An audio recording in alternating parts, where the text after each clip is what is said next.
जय श्री राम एवरीवन। तो आज की क्लास में हम लोग सीखेंगे कॉन्सेप्ट ऑफ कंज्यूमर्स इक्विलिब्रियम। क्या सीखेंगे? Concept of consumers equilibrium. Sir ये कॉन्सेप्ट ऑफ कंज्यूमर इक्विलिब्रियम क्या होता है समझाऊंगा अभी। देखो, इसका मतलब है कि इक्विलिब्रियम का मतलब क्या होता है, ध्यान से सुनना मेरी बात को। इक्विलिब्रियम का मतलब होता है, कंज्यूमर इक्विलिब्रियम का मतलब होता है कि एक ऐसा situation, consumer equilibrium is a, देखो ऐसे, consumer equilibrium is a situation, consumer equilibrium is a situation where a consumer, माफ़ करना थोड़ा राइटिंग के लिए, where a consumer is in maximum satisfaction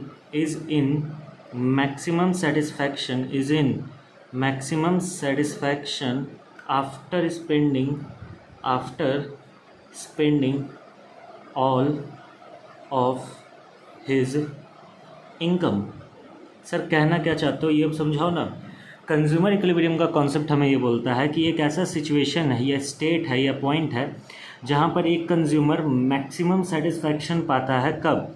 after spending all of his income. जब एक consumer अपना सारा का सारा पैसा खर्च कर देता है किसी पर्टिकुलर गुड्स पे, तो वो खर्च करने के बाद अगर वो मैक्सिमम सेटिस्फैक्शन पा रहा है तो हम लोग क्या बोलेंगे कि कंज्यूमर कहाँ पे है? इक्विलिब्रियम में है। फिर से सुनिए, अगर कोई भी कंज्यूमर अपना सारा का सारा पैसा खर्च कर दे रहा है, अपना सारा का सारा इनकम खर्च कर दे रहा है, और उन इनकम को खर्च करने के बाद अगर वो एक ऐसे सिचुएशन में जहाँ पे वो मैक्सिमम सेटिस्फैक्शन पा रहा है, तो उसको हम लोग क्या बोलेंगे? सर उसको हम लोग बोलेंगे कंज्यूमर्स इक्विलिब्रियम। अब ध्यान से सुनिएगा, कुछ एजम्पशंस है कंज्यूमर इक्विलिब्रियम के, कुछ एजम्पशंस है कंज्यूमर्स इक्विलिब्रियम के। सर क्या एजम्पशंस है कंज्यूमर इक्विलिब्रियम के? पहला एजम्पशन ये है कि कंज्यूमर रैशनल होना चाहिए। कंज्यूमर इक्विलिब्रियम का पहला एजम्पशन क्या है? कंज्यूमर रैशनल होना चाहिए। सर रैशनल मतलब क्या होता है? हमने कई बार अपने स्कूल में भी सुना है बट समझ नहीं पाए। बच्चे, रैशनल वर्ड का मतलब होता है समझदार। रैशनल वर्ड का मतलब क्या होता है? कंज्यूमर क्या होना चाहिए? समझदार होना चाहिए। मतलब जैसे कि हम कंज्यूमर को अगर एक गिलास पानी पिला रहे हैं तो कंज्यूमर का प्यास थोड़ा सा घट जाना चाहिए। दूसरा गिलास पानी पिला रहे हैं तो कंज्यूमर का प्यास थोड़ा सा और घट जाना चाहिए। तीसरा गिलास पानी पिला रहे हैं तो कंज्यूमर का प्यास और थोड़ा सा घट जाना चाहिए। समझ गए सर? मतलब समझदारी वाला काम। ऐसा ना हो कि कोई कंज्यूमर बोले पहले गिलास से प्यास बढ़ गया, दूसरे गिलास का पानी पीने से और प्यास बढ़ गया, तीसरे गिलास से और प्यास बढ़ गया। ये गलत है। यानी कंज्यूमर का दिमागी संतुलन ठीक नहीं है। रैशनल मतलब जिसका संतुलन क्या हो? ठीक हो, नॉर्मल हो, मतलब वो नॉर्मल इंसान हो। खाना खाए तो भूख मिटे, मूवी देखे तो मूवी देखने से उबे, पानी पिए तो पानी पीने से पेट भरे, प्यास बुझे, एक्सेट्रा। दूसरा एजम्पशन क्या है कि हम लोग कार्डिनल मेजरमेंट ऑफ यूटिलिटी को फॉलो करेंगे। मतलब कि हम लोग जितना भी मेजरमेंट करेंगे सेटिस्फैक्शन का, वो किस में रहना चाहिए? नंबर बेसिस पे, यानी 1 2 3 300 400 एक्सेट्रा, मतलब कितने भी जा सकते हैं। हमें क्या चाहिए कि ये कार्डिनल नंबर में रहे। याद होगा मैंने इस चैप्टर की पहली क्लास में आपको सिखाया था। तीसरा वाला देखते हैं। तीसरा वाला, पहला एजम्पशन क्या है? रैशनल होना चाहिए। दूसरा एजम्पशन क्या है? कार्डिनल बेसिस को फॉलो करना चाहिए। और फाइनली तीसरा एजम्पशन क्या है हमारे पास? कि इंडिपेंडेंट यूटिलिटी होना चाहिए। सर इंडिपेंडेंट यूटिलिटी क्या होता है? इंडिपेंडेंट यूटिलिटी का मतलब होता है बाबू, इंडिपेंडेंट यूटिलिटी का मतलब होता है कि आप जब लेट से हम लोग यहाँ पे अगर बात कर रहे हैं कि कंज्यूमर को समोसा, कितने पीस समोसे से सेटिस्फैक्शन मिलेगा? 1 पीस, 2 पीस, 5 पीस, 10 पीस, कितना? तो इसका यूटिलिटी इंडिपेंडेंट रहेगा। भले हो सकता है कंज्यूमर समोसा खाने के बीच में एक आधा रसगुल्ला ले ले, या फिर हो सकता है कंज्यूमर जस्ट बीच में नहीं, अभी अभी रसगुल्ला खाया है कंज्यूमर ने, तो वही कहने का कोशिश कर रहा है कि अगर कंज्यूमर ने कोई और कमोडिटी कंज्यूम किया है तो उसका इफेक्ट हमारे कमोडिटी पे नहीं आएगा। हमारे कमोडिटी का यूटिलिटी क्या रहेगा? इंडिपेंडेंट रहेगा।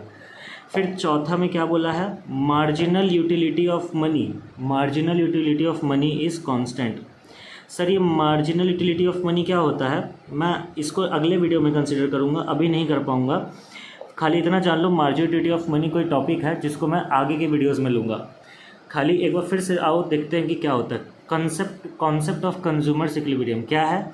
ये एक ऐसा सिचुएशन है जहाँ पे कंज्यूमर खुद को मैक्सिमम सेटिस्फैक्शन दे पा रहा है जब वो अपना सारा का सारा रुपया क्या कर दे रहा है? खर्च कर दे रहा है। लेकिन इसके लिए कुछ एजम्पशंस है। देखो एजम्पशंस ठीक वैसे ही ज़रूरी है इकोनॉमिक्स में, जैसे मोमोज के लिए चटनी, बिना चटनी के मोमोज अच्छे नहीं लगते, वैसे ही बिना एजम्पशन के इकोनॉमिक्स अच्छा नहीं लगेगा। पहला एजम्पशन क्या है, कंज्यूमर रैशनल है। दूसरा एजम्पशन क्या है, कार्डिनल मेजरमेंट फॉलो कर रहे हैं, मतलब नंबर बेसिस पे चल रहा है, ऑर्डिनल नहीं।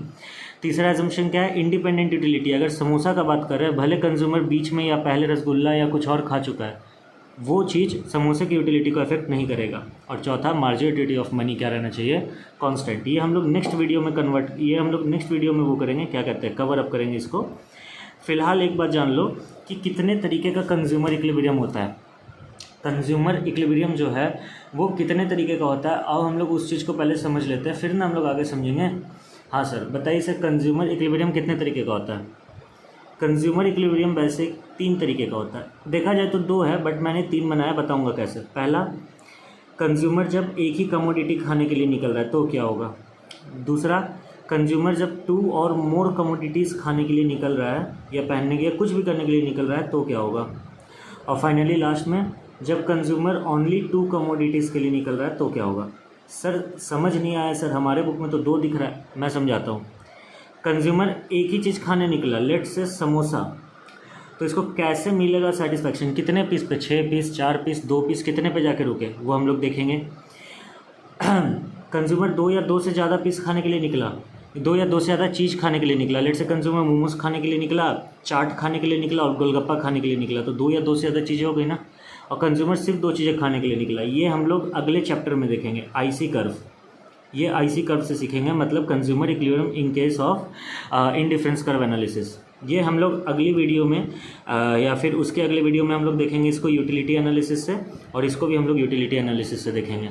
तो thank you so much everyone, आज का क्लास यहीं तक। जय श्री राम एवरीवन। आपको आगे की क्लासेस देखनी है, do consider subscribing this channel, आपको जरा भी रिग्रेट नहीं होगा, ये मेरा आपसे वादा है। बेस्ट क्वालिटी एजुकेशन दे रहा हूँ विथ कॉपी नोट्स, जो कोई नहीं दे रहा आपको। Thank you so much everyone, जय श्री राम।